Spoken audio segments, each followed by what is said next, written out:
Good evening, everybody. Welcome back to the Pension Geek studio here at 6 o'clock, and we are going to talk about pizza.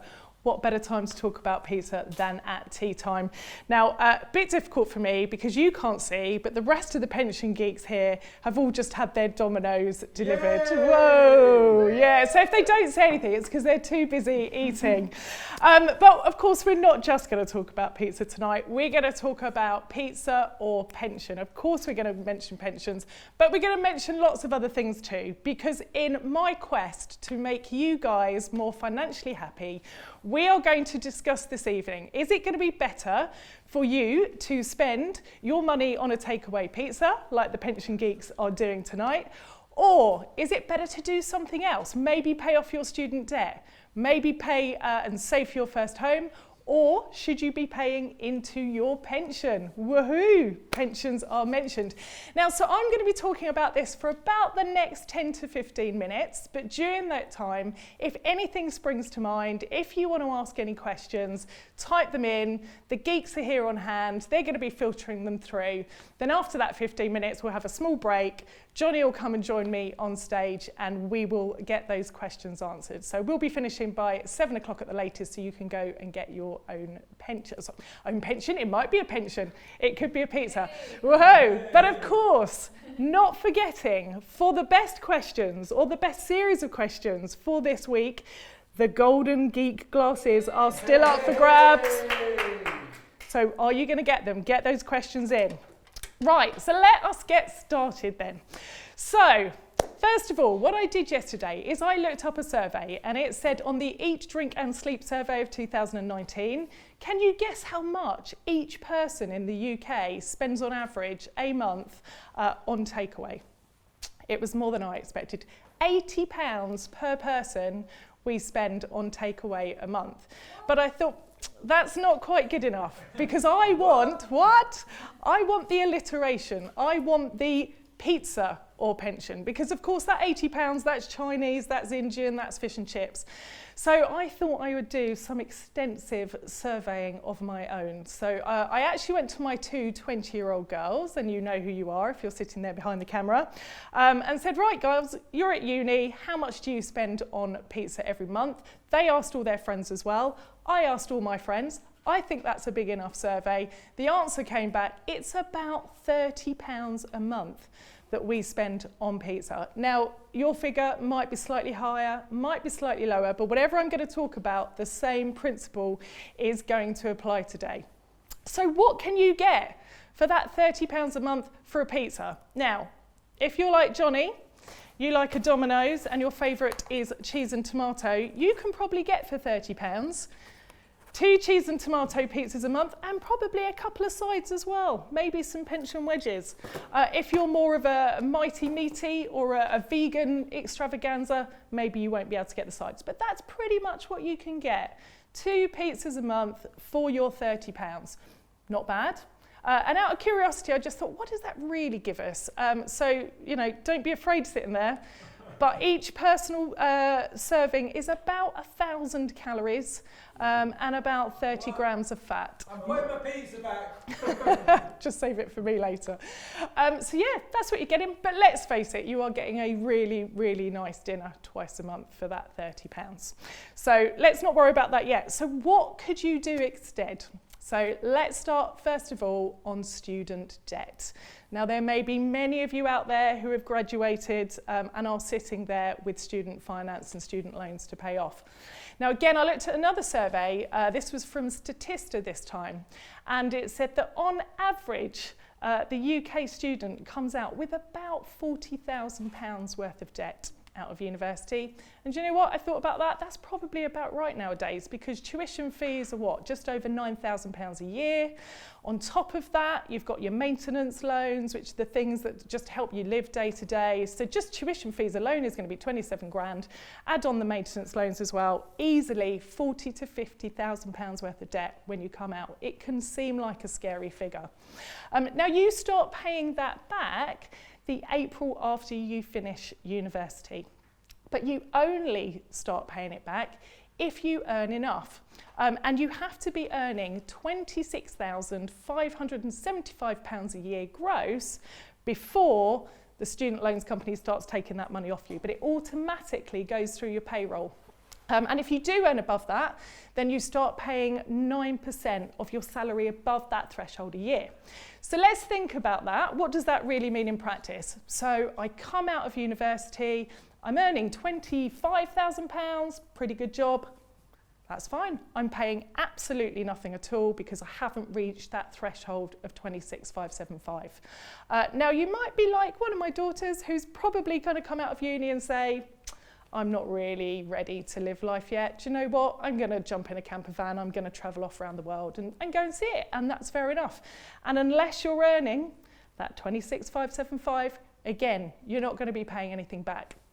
Let's think of a third option. Maybe you come out and you get a fantastic job, 30 grand a year. The only thing you're going to be paying back on your student debt is 9% between 26,575 and 30,000 a year. And that's about £300 a year. So even though your statement, your student loans finance statement is going to be massive because they keep adding interest on as well, by the way. It doesn't just stand at that 40 grand, it will keep racking up.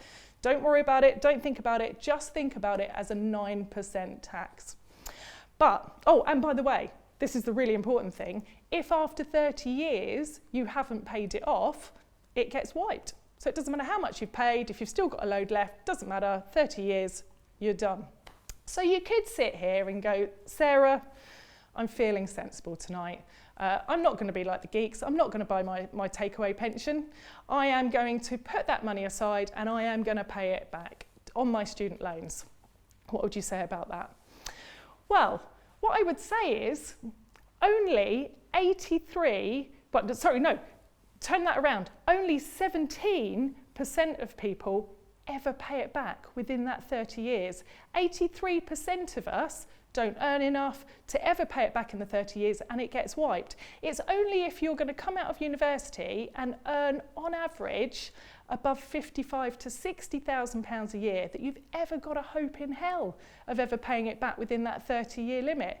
So I think what I'm saying to you is, on the basis that the likelihood is you're never going to pay it back, why would you overpay? It's just going to be a waste of money. So if I were you, I would sit there, don't pay it off your student loans, go out to Domino's or whatever pizza establishment you like and go and get your pizza. So maybe not what you were expecting to hear. I just want to do a little caveat on that. Of course, if you've got other debt, so that you're paying high interest on, so I might be talking overdrafts, I might be talking credit cards, I might be talking other loans, then of course it is well worth paying that back because you're going to have to pay it back eventually. But student debt, not something to worry about. Okay, so that was pizza versus student debt. Go for the pizza. Right, number 2 then. Lots of young people are thinking, how am I going to get on the housing ladder? I need to save for a deposit to buy my first home. Now, in England, at the moment, the average house price is £290,000. Now, before coronavirus, sorry to have said that word, you could get there were loads of mortgages. If you saved 5% deposit, you could get a 95% mortgage. Unfortunately, because there's a fear that house prices are going to fall, people's incomes have gone down, loads of the mortgage providers have actually withdrawn their 95% mortgages, and that's gone down to 90%. So nowadays, you probably need a 10% deposit. And actually, the bigger the deposit you save, the more choice you're going to have of mortgage. So what's the best way to save that? This is where I'm going to talk to you about lifetime ISAs, if you haven't heard about them. So a lifetime ISA works just like a normal ISA in that you put money in and then you don't pay any tax at all on the money, on the interest or the returns that you're getting. And then at the end of the period, you can take the money out and you don't pay any capital gains tax or anything on it. So it's great. It's a really good savings vehicle. But unlike a normal ISA, you can put up to £4,000 a year into a lifetime ISA. But what's the real difference? Well, the star of the show on this is that to help you to get your first home quicker, the government will add a 25% bonus to anything up to £4,000 that you pay into your lifetime ISA every year. So if you're paying in £4,000, they will add another £1,000 on top of that, which means you're getting £5,000 for the year. It's an absolutely brilliant savings scheme. Government brought it back in 2017 to help you get on that housing ladder quicker. Now, of course, you don't get something for nothing. There are a few rules that sit around this. So to get a lifetime ISA, first of all, you do need to be between the ages of 18 and 39 to open one up. So unfortunately, that totally rules me out. But once you've opened it, you can carry on paying into it up to £4,000 a year, up to the age of 50. Now, there's two things you can do with this money. First one is you either buy it, you use that deposit as your first time house purchase, or alternatively, if you want to, you can leave it in there until you're at least 60, and guess what? You can add it onto your pensions. You can use it for extra retirement income, which is brilliant. But if you do use it for your first time house, you do need to have had that lifetime ISA for a year, and your first house cannot be worth more than £450,000. But it is an absolutely brilliant thing to do. So you're thinking, right, I could spend £30 a month or on your pizza, or you could put it into your lifetime ISA. What is that going to mean for me? Well, so what I did was I spoke to my lovely friends over at Nude Financial, must say that carefully, and what they did is they said, okay, I'll tell you what, Sarah, we'll plug that into our calculator. And we'll see how long that is going to wipe off the amount of time it's going to take somebody to save for their first time house. So I think over here, we've got something flashing up on screen. What they said is, if someone's already saving £300 a month, then we add on the extra 30 that we would have spent on our pizza, we can actually reduce the amount of time to save for our house from, I think it's 6 years, 5 months, is that right? Down to 5 years and 9 months. So you could actually wipe off 8 months. You could get your first house 8 months quicker. Is that worth giving up your pizza twice a month? Personally, I think so, but that is a choice that you're going to have to make. What do you guys reckon? Okay, yeah? Would you do it? Do it, definitely. All right, do it. you do it.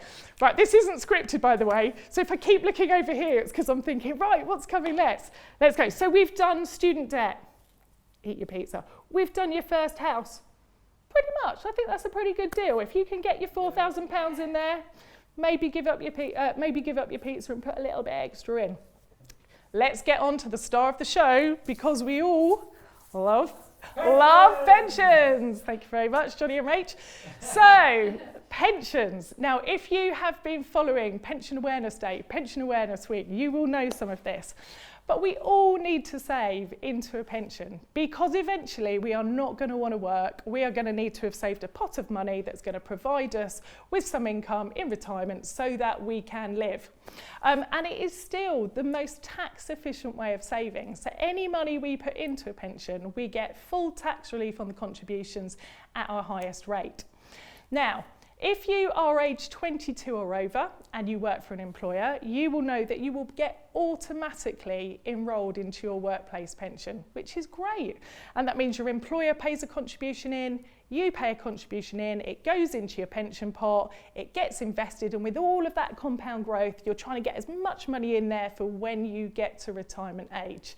And that is what a pension is.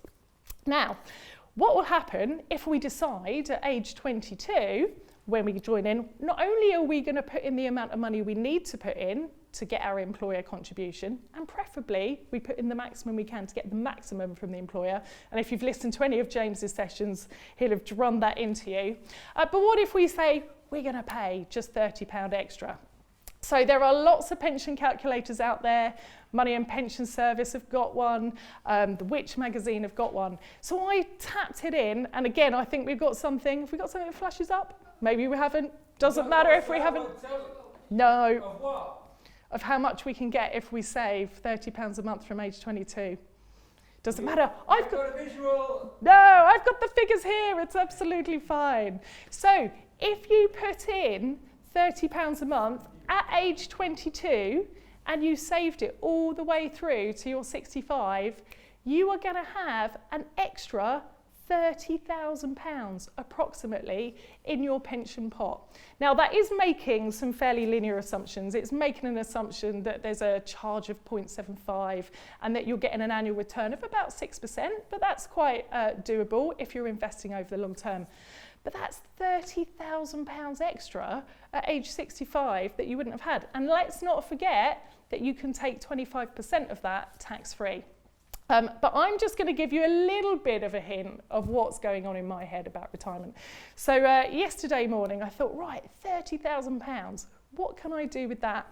So I typed into a few websites and I found, first of all, that for £15,000 deposit and £1,000 a month, I can get an Aston Martin Vantage. Woohoo! James Bond. So, you know, you can have an Aston Martin for just over a year for £30,000. Bargain.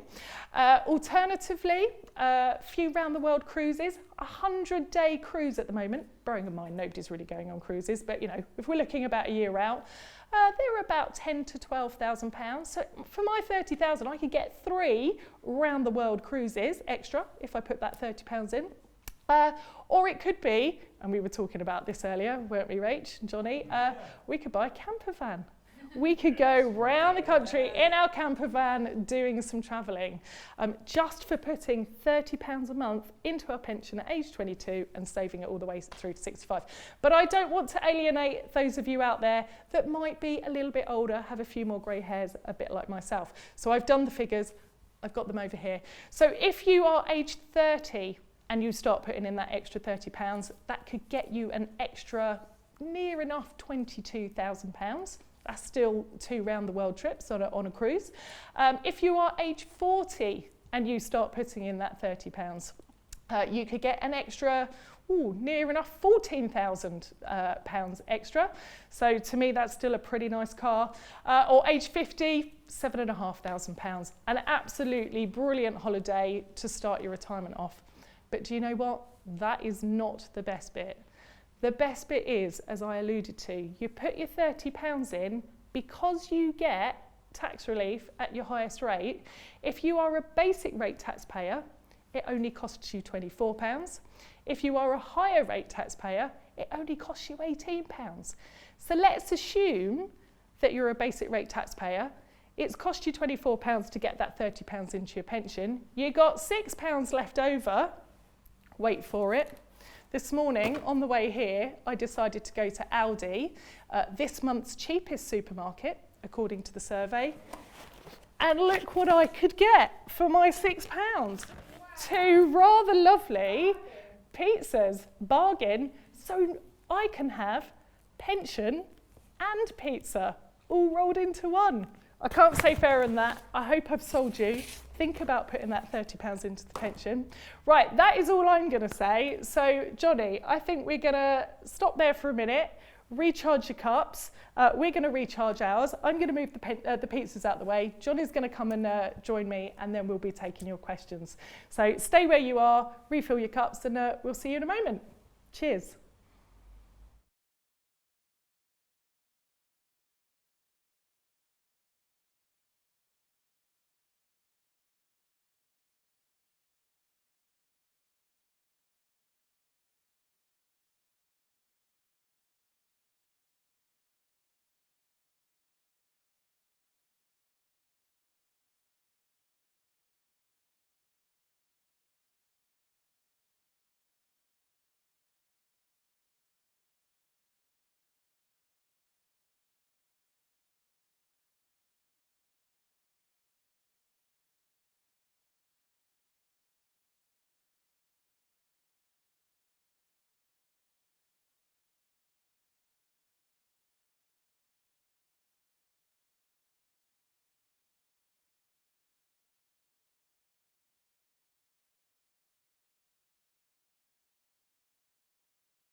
Brilliant. Welcome back, everybody. Hope you got your drinks filled up. Now, I have got head pension geek here, Johnny. You haven't got your mug, Johnny, No but you mug. have got your badge, so Got we're my happy sticker. about that. Finished your pizza? I got halfway through my pizza. I had a barbecue and cheese. It was cheese tomato Ooh, with barbecue sauce on it. very nice What? indeed. What's your favourite? Mine is ham and pineapple. Ham and pineapple. Very Controversial. very controversial. pineapple. I know. I do get a lot of stick for that, I have to say. But my pizza was just round the corner. I so, know. if we could just roll on with these questions, that would be amazing. Yeah, Get on to my pizza at the end. But in the comments below, put your favourite style pizza in. We had James. He likes a cheese and mushroom pizza. I mean, sounds nice. It smelled great. But yeah, put in the comments your favourite pizzas, and we'll shout them out. Okay, I've got one question here for you from Caroline regarding a lifetime ISA. You need to put the £4,000 in a lump sum, right? Do you get that? I do get that. can- Well, actually, Carolina, you can choose with a lifetime ISA. You can either put in the money in a lump sum within that tax year, or alternatively, you could set up a monthly direct debit to go in, so you can do it monthly. And actually, the government will add their bonus monthly if you're paying in monthly. I think they add it on the 6th of every month. It goes in, so it's an instant bonus pretty much. So well worth doing. If you've got some money that you can set up monthly, do it that way. If not, wait until the end of the tax year and bung it in then if you've got any money left over. Brilliant. And I do apologise, Carolina. I said your name wrong. And I was talking into the wrong camera as well. I'm looking over there. I'm so sorry. Is that camera? Is that? Well, so I hope that answers your question. Keep them coming in. We're quite low on questions, but keep firing in. We've got another one. Let's see what else we've got here. I think everyone's eating their tea. I know everyone's eating the tea. Okay. Look in the chat room. Okay, we're going in the chat room. Okay.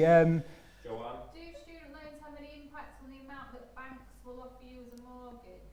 Right, really good question. Do student loans have any impact on how much that they will give you as a mortgage? Now, student loans don't actually go on your credit file, unlike any know other that. loan that you Wow. have. So there you go. So they won't actually be able to see how much you have in student loans. And the reason they don't go on your credit file is because it's just something that comes out of your payroll every month. So it's really nice. I mean, of course, if you do apply for a mortgage, then they are going to do an affordability test on you. And what that generally means is that they're going to ask for your last 3 to 6 months pay slips. Okay. And so on that, they will probably see, and I mean, I had some deductions, last time I remortgaged, I had some deductions coming out of my pay, and they really explored into that, like what was that deduction for? So they'll probably be able to see there that you've got student loans, but actually looking at your credit file up front, they won't show on there. But great question, thank you. Well, we had one while we were listening. Could you explain the difference between, is it an ISA and a Save to Buy ISA? Help to buy ISA, that and was a it. lifetime ISA. What's Right, the difference? So before the government brought in the lifetime ISA back in, I think it was 2017 now, there was something else called the Help to Buy ISA. And it was worked on the same sort of premise, but slightly different. With that one, you could only put, I think it was £2,400 a year into it, rather than the £4,000 that you can in a lifetime ISA. But the government did still then add the 25% on top of that. But the maximum that you can get into a Help to Buy ISA is actually £12,000 in total. So the maximum bonus you're going to get from the government is £3,000. Whereas on a lifetime ISA, you can put in £4,000 a year from age 18 all the way up to age 50. So potentially you can get £32,000 from the government, which is brilliant. The other thing is that on a lifetime ISA, you can put in a lump sum if you want to. With the Help to Buy ISA, you had to pay in a monthly amount. But if you haven't got either, then the Help to Buy is no longer an option for you. They actually stopped doing them back in December 2019. If you've already got a Help to Buy, of course you can carry on paying into it if you want to, or alternatively, you can get the lifetime ISA and start putting the money into that instead. So I hope that answered that question.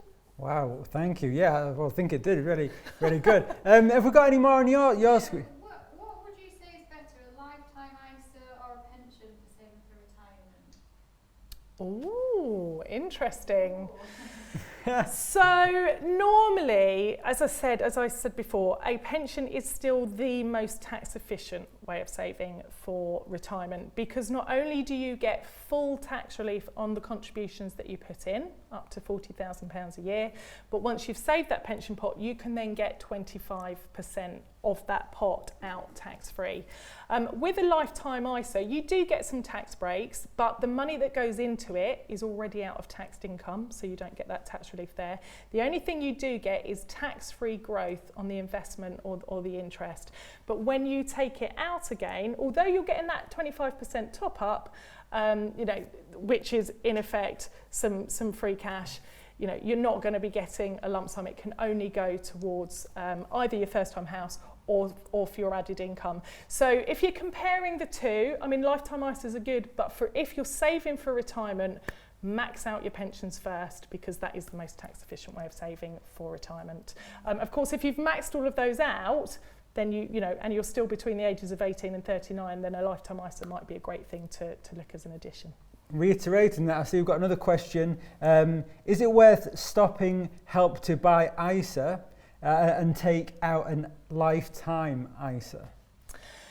Okay, yeah, so they work very differently. I will, and it's going to depend on your own circumstances, but I will talk about my 20-year-olds, because what they have done is they had saved a little bit in a Help to Buy ISA.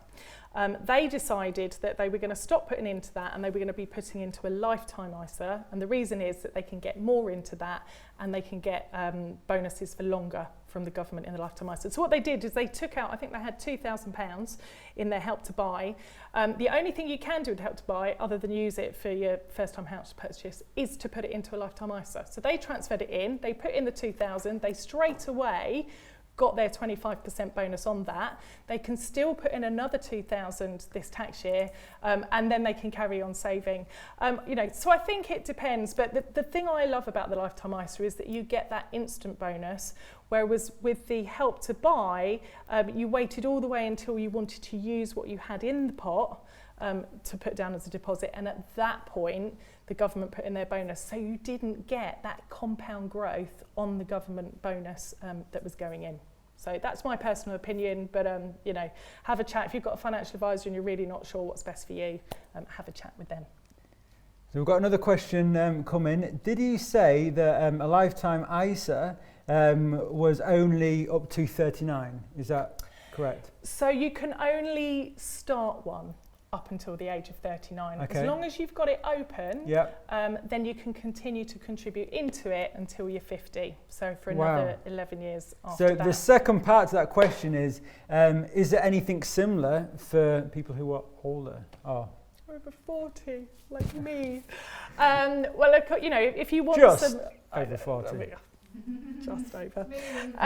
Well, if we've got normal ISAs, of course. So normal ISAs, you get that tax-free return and you can take the money out tax-free. And for an adult ISA at the moment, you can pay in up to £20,000 a year into those, and you can invest them either in cash or you can invest them in stocks and shares. So, and it is worth noting actually that if you are between the ages of 18 and 39 and you've got a lifetime ISA and you pay the £4,000 into it, you can still have a normal ISA as well, but that £4,000 does add into your total £20,000 that you can put into an ISA over the year.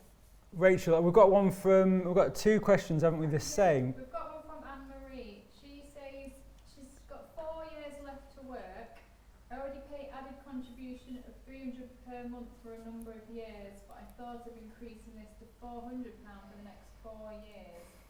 Is this worthwhile? I assume she means paying into a pension. I would have thought. Put this into savings. So should we just reiterate that, because you're not mic'd up, so can we just reiterate that? So yes, so from what I heard is someone is 4 years from retirement. They're already putting additional contributions into their pension of £300. But with that 4 years to go, is it worth putting an extra £100 a month into the pension, or is it worth putting it into other forms of savings? Now, this is really going to depend. Was that Anne-Marie? Anne-Marie. Anne-Marie, it's totally going to depend. First of all, think about what you might need that money for. If you think, if there is any chance that you are going to need that extra £100 a month for emergencies between now and when you retire, then other forms of savings might be your best bet. Because remember, the moment you get it into pensions, you can't take it out until you're 55. I don't know how old you are at the moment, and if you're over 55, that won't be an issue. But anything you put into pensions is long-term saving. You can't access it until you're 55. So if you think you're going to need it because your car's going to pack up, or you're going to need a new boiler and you're going to be under 55 when you need it, then possibly thinking about something like an ISA might be a better form of savings, or even things like fixed interest savings or regular savings, things like that. So just make sure if you're putting it into pension, you can keep it invested. Actually, I'm just going to add on to that. If you want an idea of what that might give you when you get to retirement, use one of those pension calculators that I spoke about. So you've got the Money and Pension Service have got a calculator on their website. The Which magazine website's also got a brilliant one. You just put in how old you are, how much extra you want to put in, and it will tell you the likelihood of what you're going to get out at the end for that extra contribution. Well worth doing. Okay, I've got one from Sharon. She says, I've got a few stocks and shares, and I'm in my 60s. Would it be better to sell the stocks and shares now and put the money into a private pension? Right. Okay. Well, I mean, yeah. That's the first part of the question. I'll go on to the second part. All right. So yes, if you haven't maxed out your pension contributions, now for most people, you can put up to 100% of your salary into a pension tax-free, up to £40,000 a year. And if you haven't done that for the last few years, you can also backdate up to 3 years. So if you have got stocks and shares sitting there, again, if you can keep, sorry, she said how old she was? She's in her 60s. In her 60s, okay. So if you put it into pensions, if you really needed to access it, you could anyway. Of course, if you sold them, put them into pensions, you're going to get tax relief at your highest rate on top of that. So you're going to get the Brucey bonus on top. So it is well worth thinking about, absolutely. And obviously that will then contribute to your pot, and then you could take 25% of that tax-free, whatever it's worth at retirement. But remember, selling stocks and shares, it is all about timing, because if you sell those stocks and shares when the market has fallen, you're going to get a lower cash value for them, and then transferring them into your pension, you're going to have less. So it's well worth actually talking to your pension provider to see whether they can pick up those stocks and shares and move them in as stocks and shares rather than as cash. So quite a lot to think about, but have a look at the Money and Pension Service website. They've got lots of things about investing in pensions and stocks and shares that will give you some good answers as well. The second part to that, Sharon said, I am working so I can get £12,500 tax-free from my shares as well. Does that make sense? So is that through her pension? This must be... She's not working. Oh, she's not working. She's not working. £4,500 tax-free from her shares. So from her shares, so when she... Yeah, if she so sold them. I think what Sharon might be alluding to here, and correct me if I'm wrong, Sharon, is that when we work and when we earn money, Yep. we can earn up to £12,500 a year without paying any tax. If you're not working, then obviously you're not making the most of that, that tax allowance. Depending on how much your shares are worth, if you obviously then put them into your pension, as I said, you're going to get 25% of what they're worth at the time you want to take them as a tax-free cash sum. So, for example, if they were worth $50,000, you move them into your pension, you'll get you might not get tax relief. You'll get the basic rate tax relief if you're not working at the moment, and then whatever that pot's worth, you can take 25% of that out. So I hope that answered the question, Sharon. If it doesn't, keep typing in, and we'll keep going back to that. We've got another question from Joanne. She says, if it's hard to buy a place in London for £450,000, which I think it is probably quite hard to buy a property for that, can you combine your money with your partners or somebody else to buy. Does that make sense? Yes, you can. So you can, now let me think about this. You can absolutely, so if you've got a lifetime ISA, your partner's got a lifetime ISA, and you want to combine them to buy a house, then you can do that. The question I have, and I need to check this one, is whether that house can then be worth more than the £450,000 between you. You know, you could put, if you've saved £20,000 and your partner saved £20,000, you could put that together as a £40,000 deposit. However, I need to double check whether it can be more than 450. We'll double check, but that's great. That makes a lot of sense. Certainly to me, that was really helpful. So Sharon said that did answer a question, so that's great. We've got a question about... Is 6% annual growth a suitable assumption on a pension? So is 6% an annual growth a sensible assumption on a pension calculator? Yeah. Now, if you're looking at the moment, you know, if you're looking at short term, we know the moment that COVID hit, pretty much 25% was wiped off the value of our personal pensions if you were invested in stocks and shares at the time. Wow. Luckily, I mean, you know, if you've got these pension apps, I just looked and my heart sank. Luckily, I knew enough to know this is a long-term investment. A long-term investment. It's got time to recover before I get to 55 or 65 or whenever I take my pension. And that is the whole point of investing for a pension. It is long-term. And if we look over the long term, if we look at things like global equities, UK equities, I think 6%, if we look over a 10-year period, is a perfectly sensible assumption. If we're looking maybe over just 1 year, 2 years, there will be certain periods in time where you won't have got a 6% growth. But on the basis, it was on the Which magazine, and I really rate Which for a lot of things that they do. They would have tested that out using all sorts of different types of returns. So yeah, I would say over the longer term, 6% is a good assumption. Brilliant. But if you want to be careful, just bring it down a bit, test it on 4. There are others out there that test it on 4, so find one of those. Brilliant, brilliant. Well, have you got any questions over your side, guys? From the There's another question here. In the questions tab. Oh, in the questions tab, sorry. Yeah. Top one. Okay, top one. If I open a lifetime ISA being younger than 39, can I add someone that is older? What's almost like a joint ISA? Is that what we're thinking? So, No, the lifetime ISA is just in your name. Okay. I mean, of course, there's nothing to stop them giving you money to put in, but that money is still then in your name. You can't have a joint named ISA or anything like that. So to have an ISA, you have to be between 18 and 39 to open it in your name, and you put the money in wherever that might come from. Wow. and then she's asking the question underneath. Okay, 1 second, we'll go to that. Regarding the lifetime ISA, you need to put in £4,000 in a lump sum, right? Is that correct? Do you have to put £4,000 in a lump sum? Yeah, so that's what we mentioned earlier on, Carolina. You can put it in monthly if you want to. You don't have to put it on a lump sum. It is really flexible. So you could open it with £1, because I think I mentioned it earlier, but you need to have a lifetime ISA open for 1 year before you can use it as a deposit for your first house.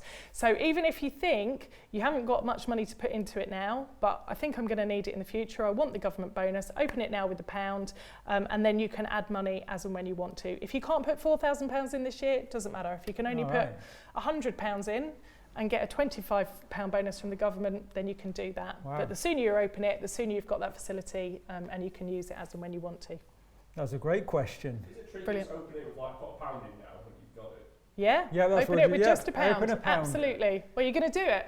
Yeah, absolutely. Brilliant. Wow. There you go. I love it when Though somebody the does that. cameraman's pushing 39, so we haven't got much longer to do that. Yeah. Brilliant. Okay. Someone's asked, a premium bond's a good investment. Oh, premium bonds. Oh, no, I tried these recently. Oh. I hadn't done it for years and years. Look, here's my take on it. I know that I think it's become even harder recently to earn money on them, and there is a school of thought that says you need to have a really decent amount in there to keep winning regularly, and you can have up to £50,000 in them. Now, I had a chunk of money for a very small amount of time that my granddad had given me, and I have to say I didn't really earn a bean.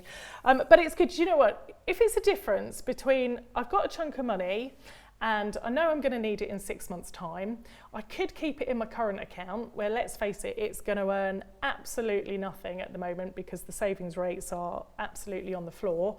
Or actually, let me put it in premium bonds for 6 months instead because I have got a chance of winning. Do that because you can get, the moment you want that money out, their website is brilliant, the NS&I, National Savings and Investments.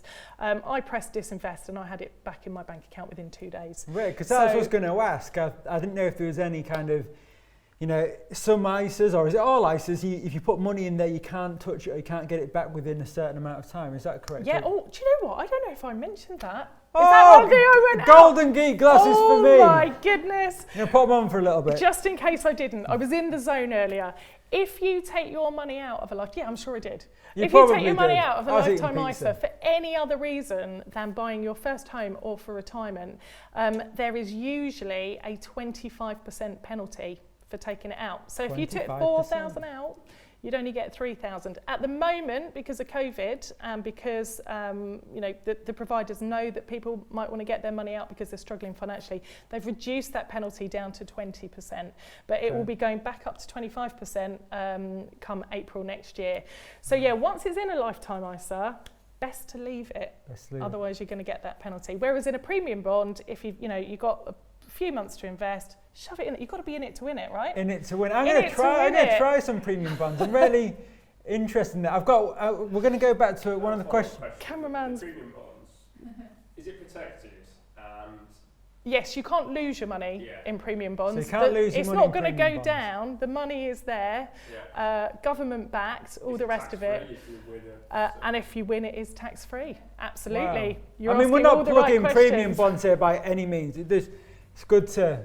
It's great. Okay, one question we've got here. It's a follow-on. It's about if I want to get an ISA, where do I go? Do I go to a bank, or is there like the bank I'm with now, or do I go to a specialist company that looks after ISAs? Lifetime ISAs. That is a brilliant question. Thank you very much, Carolina. Yes, your bank will undoubtedly do one. But my advice is that you go, actually, and I love him, and I will plug him, Martin Lewis. Oh, we love him. Love you, Martin. Go onto the Money Saving Expert website. It is kept up to date virtually daily. And on there, if you go into savings, go into the savings tab, bring up lifetime ISAs, it will tell you where you can get the best deals and the best rates and the lowest charges on lifetime ISAs. So take a look at that. You don't have to go to your bank. Of course you can if you want to, but there are loads of options out there for lifetime ISAs. And we just add to that, Money Saving Expert actually gave us a tweet today. So we've got. Thank you very much. Got a mention. Money Saving Expert. So there you go. Tit for tat. Yeah, tit for tat. We'll mention them if they mention us. Okay, so Sharon's got a really good question, but you might have to. It's a long one, so I'm just okay, shall I do it? The one yeah, at the bottom. you do Is that. this the one? It's a long one. Right, she said, Sharon, one more question. Am I right in saying currently I'm only going to get £6,500 from the state pension? I'm 64 and I'm not going to top it up. So if I take £6,000 a year out of my private pension, that will be tax free. Right, Sharon. Probably only you can answer that first bit about how much you're going to get out of the state pension. If you weren't on the earlier sessions, go to the gov.uk website if you haven't done it already. Go to your state pension forecast. And because you're pretty close to 65, it's going to be pretty accurate for you. They're going to know how many years worth of national insurance you've paid, whether you've ever contracted out. So you will get a pretty accurate statement. So if you've done that and it's telling you that you're going to be getting £6,500, you haven't got time to backdate NI and all the rest of it. She's done it. Brilliant. She's coming done through. it. So if you know that, absolutely, because your tax allowance is £12,500 a year, then you'll get the £6,500 from the government as your state pension, and you'll also be able to take £6,000 out of your private pension a year, and all of that will be tax-free, as long as your tax code doesn't change for any reason. That's brilliant. Yeah. And from tomorrow, you'll be able to go onto the website, Pension Awareness Day website, and you can watch the video that James and Sarah did earlier with maps talking about the state pension. You have to go on there and watch it. You have to find a bit more information. You went into some great Q&As on that, so that was great. Yeah, so Sharon said thanks, so that's great. Any more, guys? Can you say any more? Yeah, a couple about. I've got another one. Yep, Joanne's just come in. Are there any risks of going to a Relatively unknown provider for an ISA, for a lifetime ISA? Most of them are going to be backed by the banking regulations, so your money is likely to be protected up to that £85,000. All of the savings platforms, if they're providing this kind of stuff, they're going to have regulations sitting behind them. So you're going to be pretty safe in putting your money in there up to £85,000 at the point that they're protected. Wow, that's good to know. It's always, I think for me, it's always a worry now with everything going on in the world that you're going to lose your money. If you're going to put that much, is it safe? And having all them things back now, because I can remember in the early days when we did pension awareness, a lot of people felt worried about pensions because they thought, oh, am I going to lose my money? And from Maxwell, bit of a hangover from when he just took the pension and off he went. That's it, but there's so many great things set in place now to keep, not just in pensions, but all the across the board. Yeah.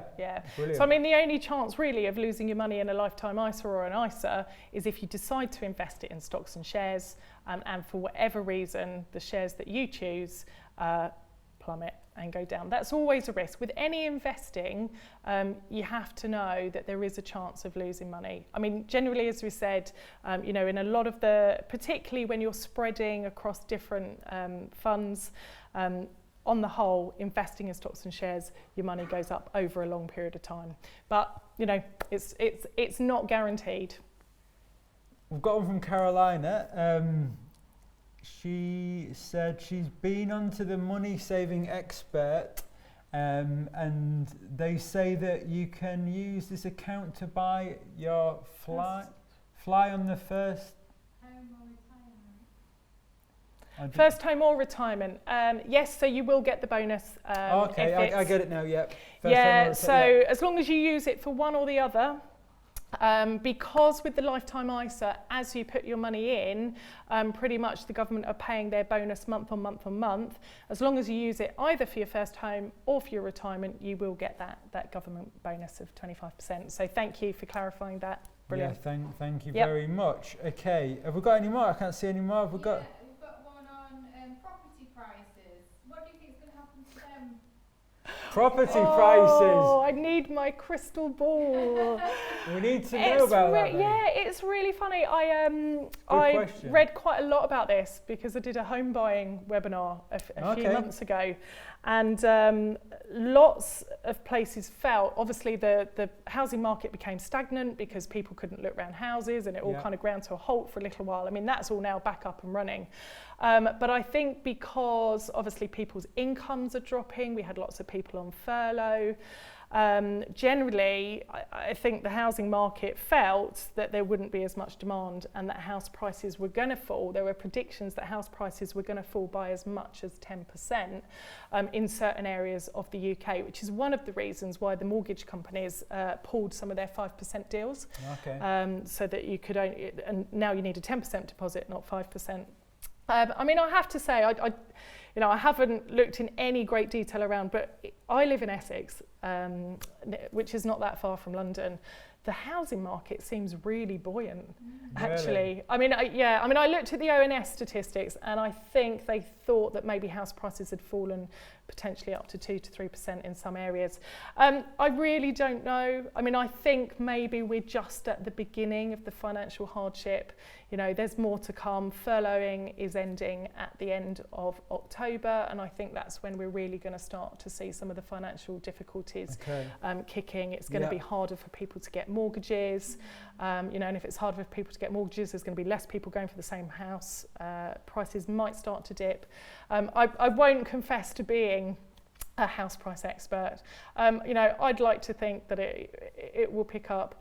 in a few years' time. I mean, it always does. If we go back to 2008, I know at that time my husband bought a house just as the housing market just pretty much totally collapsed. But it took a few years and houses were back to all-time highs. So, if you've got a house, even if you see the house prices dip, a bit like pensions really, pensions dip, long-term investments, eventually they come back. That's what I hope anyway. Good question, thank you. No, it was really, really, really good question. A couple more on the chat at the bottom. Okay, wait there. Okay, so we've got. Williano, I think. Yep, here, yep. Pension calculators are normally asked for a pre-retirement return of 6% and post-retirement return. What would you assume for post-retirement rate? Yeah, funnily enough, James and I were talking about this earlier, and a lot of the calculators that I've seen and a lot of the assumptions. So this means that, once you've actually built up your pension pot, if you then want to start drawing money as an income in retirement, but then let's say you had £10,000 invested and you wanted to draw £1,000 a year, you keep the other 9,000 invested, what sort of return? And we felt, and I think the industry generally feels, that maybe a 4% return is a good one to go for. That's what I would say. Joanne's got a question here. What are your thoughts on investing in a buy-to-let property as part of your pension strategy? Yeah, it's they've changed buy-to-lets over the year, and you don't get as quite as many tax breaks and all of that as you used to. Personally, I've seen many friends buying properties over the years, and again, as long as you've got time to keep them and you can let them out and they're in a good area and they're always going to be let. Personally, I like property, but I'm not a financial advisor. This, we need to say this is not advice. This is sort of an education session.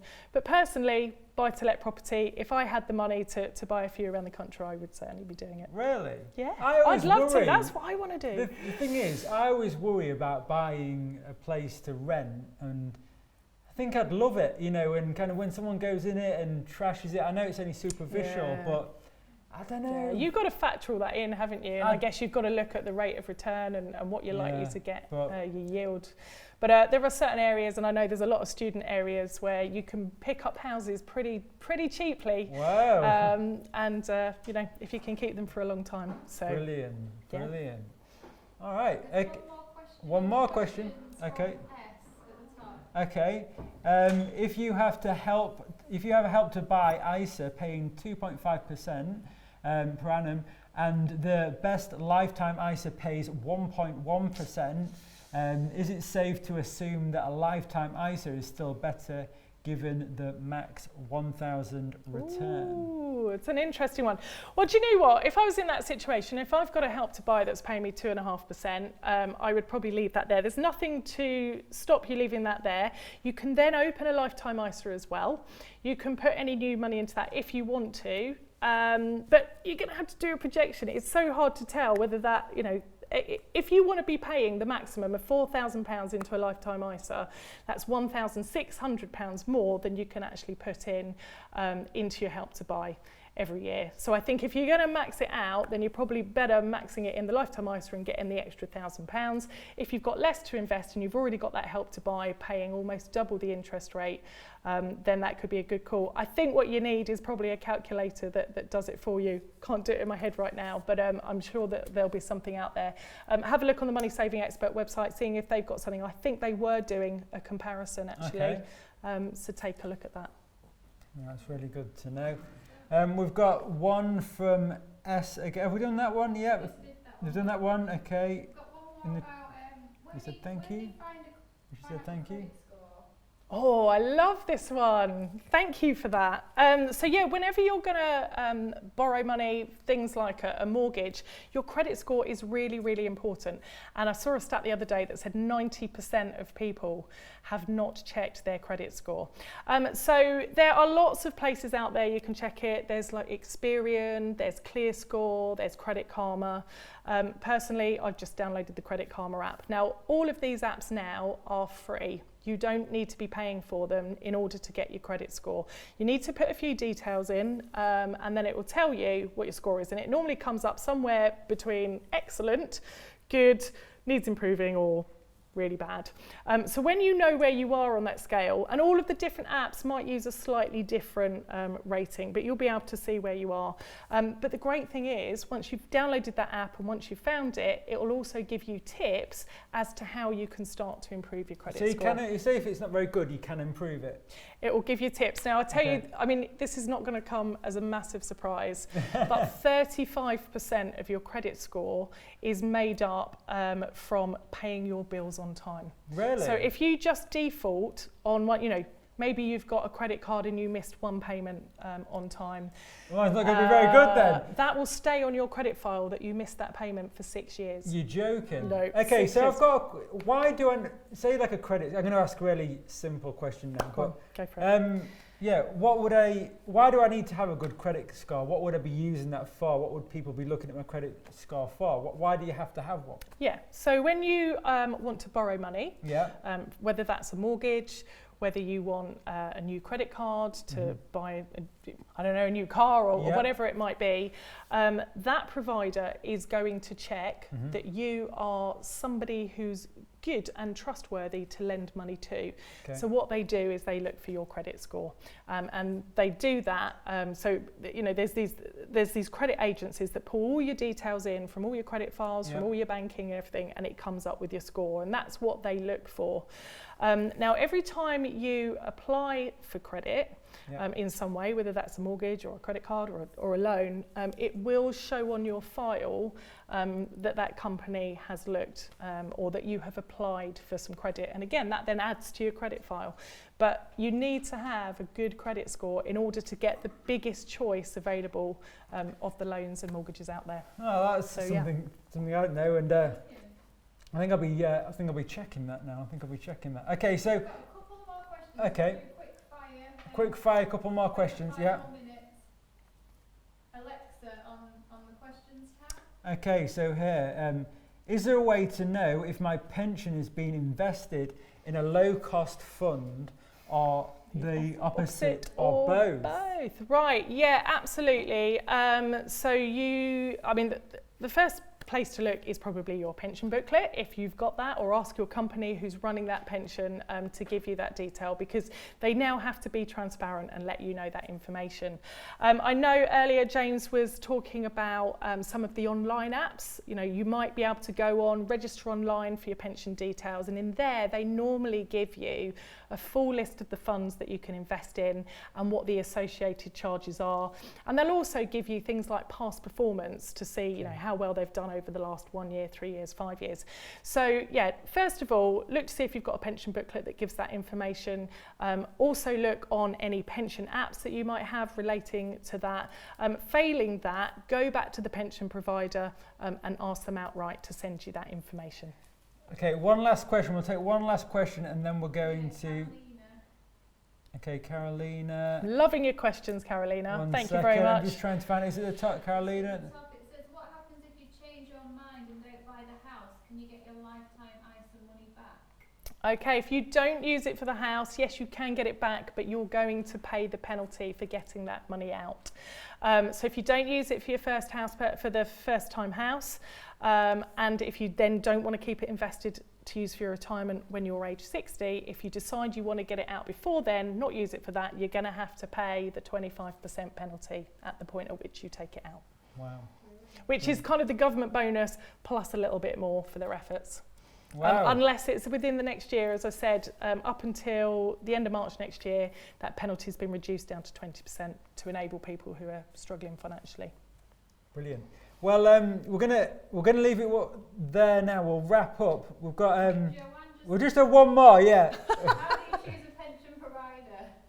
Oh my goodness, that is that is the question. Where's the ball of string again? Yeah, where is it? Alan's ball of string. Well, look, let me tell you this. If you are working for an employer, you should Ball of sugar. Wait there. James has just come in the office. If you are working for a company, then absolutely you should join the pension that they have, because that means that you are going to get the employer contribution into it. So that is your first port of call. If you are self-employed, you don't have an employer, you want to look at that. Again, do a search. Money Saving website might have all the pension providers up there. Which magazine will give you a list of the providers and where they come. So it's a bit like comparethemarket.com. There's lots of good information out there. And of course, we do have our sponsors, don't we? Now, Aegon, Royal London, have a look at their pension providers as well. But really what you're looking for are really good funds that are going to give you good investment returns and low charges, good communication, something that's engaging, that kind of gives you that whole package. Are they, you know, kind of, would you say that they're all pretty much, if one's better than the other and the other one's better than the other, are they all pretty much the same, all the top ones you see? Is it fair to say that? Yeah, I mean, I think they compete, don't they? So, you know, if somebody's doing something and do the others. So, so the two really important things are look at the charges, make sure that you're not paying over the odds, and look to make sure that they've got some good investment funds that you want to go into. Lots of pensions have defaults. If you don't want to make your mind up, they'll just default you automatically into a pension. You know, and obviously make sure that they're a reputable provider. And they're regulated. Brilliant. Well, Sarah, should we wrap it there? Let's wrap it up there. Thank you so much to Sarah. You're Thumbs welcome. up if you thought Sarah was great. I mean, it was brilliant. Pizza will be called now, but I thought she was fantastic. She's an honorary geek here today. You got one more coming tomorrow. Tune in tomorrow. What's your webinar tomorrow? 5 financial wellbeing tips. So actually we might be doing a bit of credit rating tomorrow as well. Brilliant. Bit on overdrafts, bit on pensions. Make sure you go onto the website and register for the webinar tomorrow. 11:30 tomorrow. Big thank you to Sarah. Thank you to all of you joined who have fantastic questions here. I feel like you're all becoming friends with us. We know you all by name now. So see you tomorrow, Sarah. See you tomorrow. Let's say Can't bye. wait to see you. Bye, Take everyone. care. Bye. Bye.